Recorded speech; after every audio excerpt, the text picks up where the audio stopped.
Bonjour! Donc ce test-là portera sur le logiciel Logic Pro X en version 10.0.1. Alors c'est un logiciel d'édition musicale qui est disponible sur le Mac App Store. Une licence est quand même assez élevée, mais bon. À ce que j'en ai lu, c'est vraiment un très très bon programme. Et c'est l'un d'entre vous d'ailleurs qui m'a demandé, suite notamment à la vidéo de mon tour de table du MacBook Air Haswell. D'ailleurs, n'oubliez pas, il n'y a pas que cette vidéo, j'ai environ une quarantaine de tests différents sur le MacBook Air disponibles sur ma chaîne.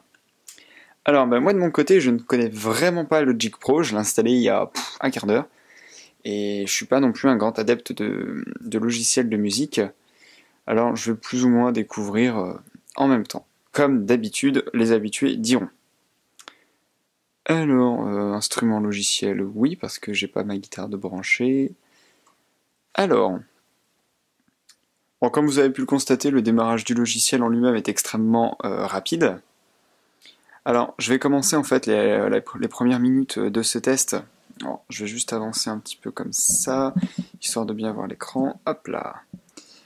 Les premières minutes, je vais les faire sur l'écran interne du MacBook Air. Et pour la seconde partie, je ferai comme j'avais fait avec Final Cut. Je vais passer sur l'écran 27 pouces, pour qu'on voit un petit peu ce que ça donne avec une interface étendue. Donc déjà, on peut mettre l'application en plein écran. C'est un bon point. J'aime bien ça. C'est gadget, mais je trouve que c'est assez pratique. Ça permet de gagner un petit peu de place. Alors, maintenant, il faut trouver comment tout fonctionne. Donc là, il y a un piano. Il y a un piano. Ici, qu'est-ce que c'est? Les réglages du piano. Je n'en veux pas. Il n'y a pas genre un clavier qui peut apparaître quelque part. Là, ici, on va changer les pianos, je suppose. On change les instruments. C'est vrai que c'est toujours assez compliqué de tester un logiciel qu'on ne connaît pas, parce que justement, on ne le connaît pas. Alors, si je me contente de faire ça, fonction, oh là là, mais c'est vraiment une catastrophe. En fait, ce test va pas servir à grand chose, parce que vu que je maîtrise pas le logiciel, hop, hop, hop, hop. Comment, alors, j'ai lancé un enregistrement, mais... Ah! Mince, sur quoi j'ai appuyé? Ah là là là là là. Bon, je vais arrêter l'enregistrement. Tac. Chier, je vais faire un nouveau à partir d'un modèle, tiens. Compositeur, voilà. Fermer. Ne pas enregistrer.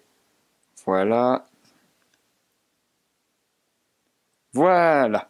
Alors du coup, je vais en profiter pour passer sur le 27 pouces. Toujours avec cet adaptateur HDMI qui se branche sur le Thunderbolt. Ouh, hop là. On va éviter de faire tomber la caméra. Alors, je vais juste décaler, tac, un instant, le temps en fait de débrancher l'écran du Windows. Alors,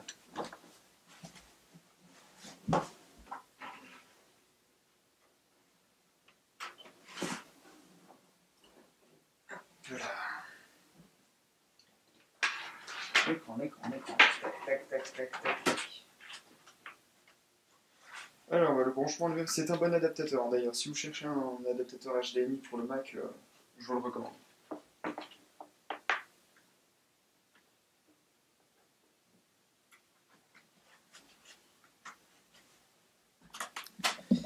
Hop là. Alors, je me réinstalle rapidement.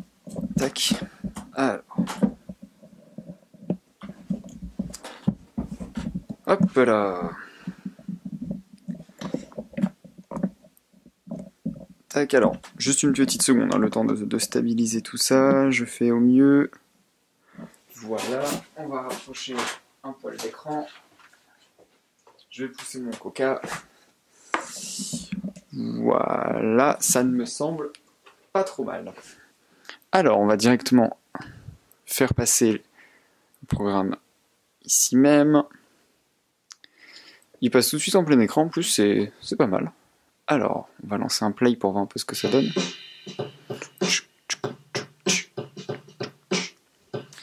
Un petit rythme sympa. c'est vraiment pas mal comme logiciel. Enfin, graphiquement, il est beau déjà. Il est vraiment... de ce côté-là, Apple, ils sont pas mauvais. Hein. Quand ils te donnent des logiciels avec, tu vois, genre Page, Numbers, Keynote, etc., ou alors même Final Cut, ou les programmes en fait dédiés Apple, moi je les trouve pas mal du tout. Qu'est-ce que c'est ça? C'est la guitare. Il n'y a pas moyen d'entendre la guitare? Est-ce qu'il ne doit pas y avoir de son dans... Ben non, il n'y a pas de piste. C'est toujours compliqué, j'aime pas ça. Mais il n'y a pas... Alors normalement il devrait y avoir... Alors ce que je cherche en fait c'est genre un clavier ou le manche d'une guitare ou quelque chose comme ça en fait. Si je fais ça... Non. Si je fais ça, non, ça ne fait rien. Ça ne fait rien. Je vais quitter le plein écran. Je vais juste agrandir. Je viens juste de passer en plein écran, au contraire. Afficher. Table de mixage, Smart Control peut-être. Non, ça ce sont les réglages. Les couleurs. Juste par curiosité pour voir ce que c'est. Ah, alors il m'a affiché en fait, tac, ça, petite palette de couleurs sur le second écran. Rien de bien utile, enfin du moins dans ce test, c'est pas ce que je cherche. Masquer couleurs, parce qu'on s'en fiche. Afficher.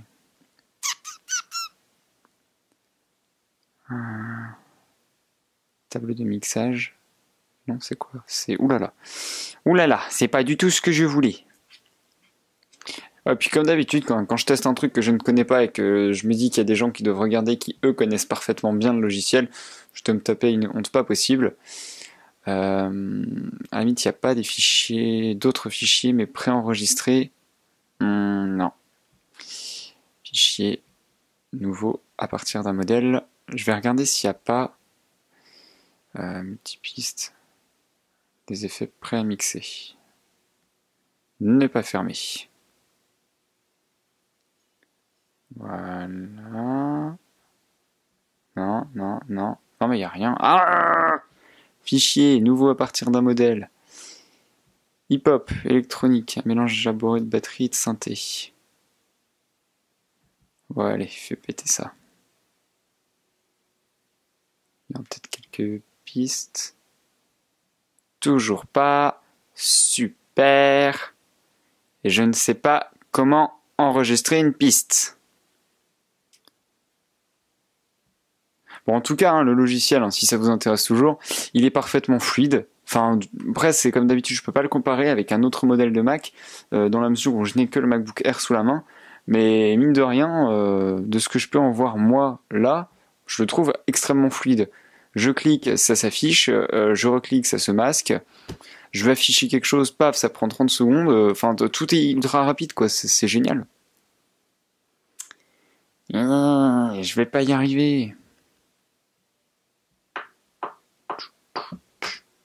Non, ça met en pause. Ça joue le truc.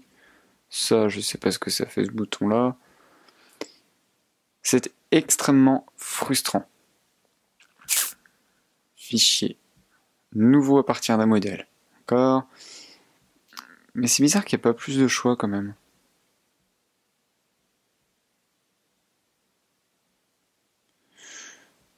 Mince. Oh, je vais y arriver. Donc là j'ai une batterie. Ben ouais, mais... Donc là j'ai mon petit truc. C'est là où j'appuie, je suppose, sur la batterie.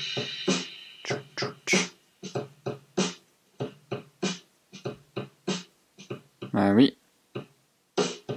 D'accord. Et si j'appuie là... Il n'est pas censé me mettre la guitare là par hasard. Grand piano. Voilà, là j'ai...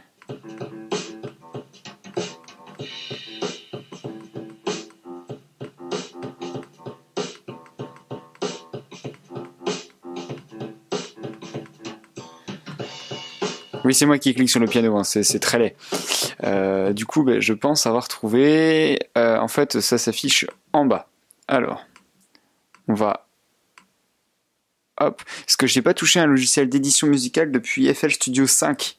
Je ne sais pas quelle version on est aujourd'hui, mais FL Studio 5, quand il est sorti, je peux vous dire que ça fait déjà un très long moment. Alors, tac.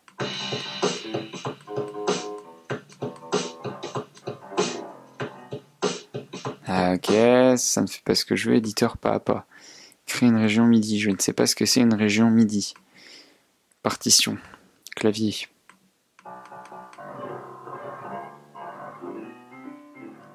Voilà, bon bah écoutez, je suis désolé, c'est vrai que dans l'immédiat, hop là, je vais remettre correctement sur l'autre écran. Dans l'immédiat, je vais pas pouvoir tester davantage ce logiciel.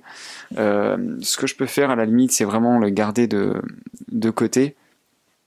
Hop là, je le garde de côté sur mon disque dur externe où je garde tous mes logiciels et mes jeux que je teste pour le Mac. Et si vraiment vous avez une question particulière ou vous avez un exemple extrêmement précis de ce que vous en demandez ou de ce que vous voulez voir, hop là, je remets au point, vous me le faites savoir parce que je suis désolé, j'ai vraiment pas le temps de tester intégralement mes logiciels avant d'en faire des vidéos. Alors, quitter Logic Pro X. Bon, en tout cas, je suis assez bluffé, il est vraiment pas mal. Ça tourne bien, même sur le MacBook Air, qui du coup me conforte dans mon prochain achat. Du coup, ma tour Windows, la dès qu'elle va décéder, hop, plutôt que de racheter un petit kit de mise à jour des composants comme j'avais fait la dernière fois, ce qui me l'a fait passer à une puissance de barbare, au passage, cette fois je pense craquer pour un Mac. En dur. Donc probablement...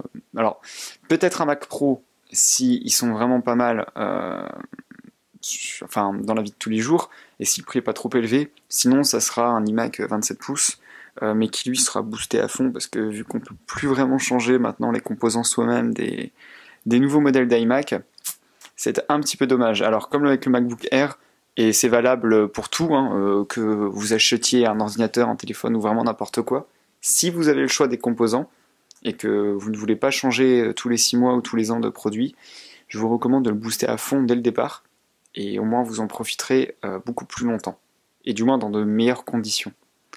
Voilà, donc écoutez, moi en tout cas je suis très content, vous êtes toujours de plus en plus nombreux à regarder mes vidéos. Je m'y attendais toujours pas, je suis toujours aussi surpris d'ailleurs de voir l'impact que ça a. Et si vous avez des questions particulières ou des logiciels ou des jeux que vous voulez me faire tester, n'hésitez pas, c'est le moment, j'ai encore du temps. Dans quelques semaines je ne pourrai plus, alors profitez-en. Voilà, sur ce, bonne soirée à vous.